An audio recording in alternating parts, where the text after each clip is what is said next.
Hello guys, good morning. আজকে আমরা সকালে ছুটতে এসেছি। তারপর বাবা বললো এটিএমে গেলাম। এটিএমে যাওয়ার পর এই দেখো, এটা বাবার এটিএম কার্ড। এটিএম কার্ডে টাকা তুলতে এসেছি তো। এটা এটিএম এর ভিতরে ঢুকিয়ে দিলাম। ঢুকানোর পর অপশন হচ্ছে ইংলিশ, হিন্দি। উইথড্রতে টিপলাম। উইথড্রর পর যেটা আমাদের পিন নাম্বার সেটা দিলাম। পিন নাম্বার দেওয়ার ফলে প্রথমত 10,000 টাকা তোলা হলো। 10,000 তোলার পর এটিএমে দেখছি প্রসেসিং হচ্ছে, এখনো প্রসেসিং হচ্ছে।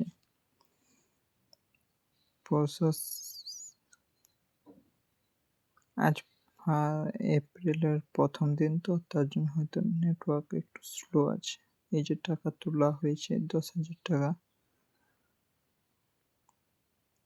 Thank you. হ্যালো গাইস, এটা দেখো আমার আসা হলো। আসার পরে দেখলাম যে অনেক টাকা, কিন্তু ওটা 1 মিনিটে শেষ হয়ে যাবে। দেখো প্রচুর টাকা, প্রচুর বলতে আমাদের কাছে এটা অনেক টাকা। গরিব মধ্যবিত্তের লোক তো আমরা, এই টাকাটা আমাদের মোটামুটি 1 মাসের রেশন খরচা।